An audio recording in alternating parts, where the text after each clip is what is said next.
गिद्ध की उड़ान। दोस्तों, आज मैं आपको दादी माँ की कहानियों में से एक प्रेरक कहानी सुनाने जा रहा हूँ। गिद्ध की उड़ान। एक घने जंगल में गिद्धों का एक झुंड रहता था। ये गिद्ध झुंड बनाकर लंबी लंबी उड़ानें भरा करते थे और शिकार की तलाश किया करते थे। एक बार इन गिद्धों का झुंड उड़ते उड़ते एक ऐसे टापू पर पहुंच गया जहां पर बहुत मात्रा में मछली और मेंढक खाने को उपलब्ध थे। इस टापू पर गिद्धों को रहने के लिए सारी सुविधाएं मौजूद थी। अब तो सारे गिद्ध बड़े खुश हुए और मज़े से उसी टापू पर रहने लगे। अब ना रोज ही शिकार की तलाश को जाना पड़ता और ना ही कुछ मेहनत करनी पड़ती। दिन रात गिद्ध बगैर कोई काम किए मौज करते और आलस्य में पड़े रहते थे। उस झुंड में एक बूढ़ा गिद्ध भी था।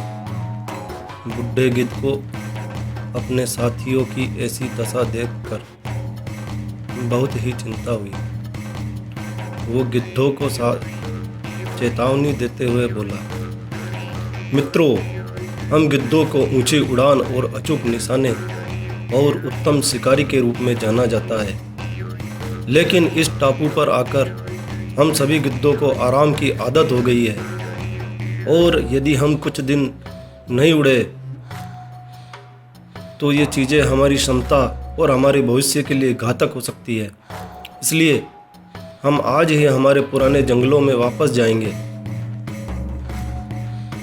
अब बाकी सारे गिद्ध उस बुढ़े गिद्ध की हंसी उड़ाने लगे और कहने लगे कि तुम बुढ़े हो चुके हो, तुम्हारा दिमाग सही काम नहीं कर रहा है। जब हम यहाँ इतनी मौज मस्ती से रह रहे हैं तो भला वापस जंगल में क्यों जाएं? यह कहकर सभी गिद्धों ने जंगल में जाने से मना कर दिया। इस पर बुढ़ा गिद्ध अकेला ही वापस चला गया। कुछ दिन बाद जंगल में रहते रहते एक दिन बुढ़े गिद्ध ने सोचा कि मेरा जीवन अब बहुत थोड़ा ही बचा है, तो क्यों ना मैं अपने सगे लोगों से मिलकर आऊं। यही सोचकर गिद्ध ने ऊंची उड़ान भरी और उस टापू पर पहुंच गया। लेकिन वहां जाकर उसने जो दृश्य देखा उसे देखकर उसे बड़ा दुख हुआ। दृश्य सचमुच बड़ा ही भयानक था। पूरे टापू पर एक भी गिद्ध जिंदा नहीं बचा था। चारों तरफ गिद्धों की लाशें ही लाशें पड़ी थी।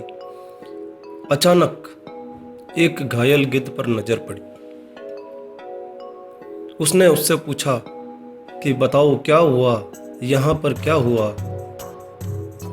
घायल गिद्ध ने बतलाया कि कुछ दिन पहले चीतों का एक झुंड आया और चीतों ने हम पर हमला किया, तो हम लोगों ने उड़ना चाहा, लेकिन हम ऊंचा उड़ नहीं पाए और ना ही हमारे पंजों में इतनी ताकत थी कि हम उनका मुकाबला कर पाए। चीतों ने एक एक कर सारे गिद्धों को खत्म कर दिया। घायल गिद्ध की बात सुनकर बुढ़ा गिद्ध बहुत दुखी हुआ और वापस जंगल की ओर उड़ चला।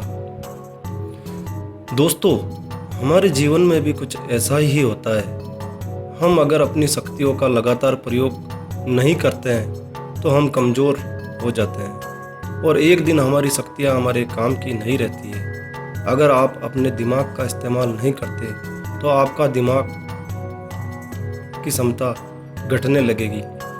अगर आप अपने शरीर का उपयोग नहीं करेंगे तो आपकी ताकत घटने लगेगी। धीरे धीरे आपकी शक्तियाँ ही आपकी कमजोरियाँ बनती चली जाएगी। तो दोस्तों, अपने स्किल्स और क्षमताओं को जंग मत लगने दीजिए।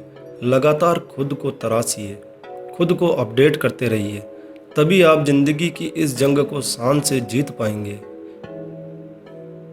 यूं टाइम पास करने को तो जानवर भी जीते हैं, लेकिन हम इंसान हैं।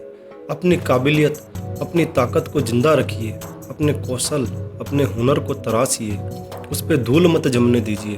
और जब आप ऐसा करेंगे तो आप बड़ी से बड़ी मुसीबत आने पर भी ऊंची उड़ान भर पाएंगे।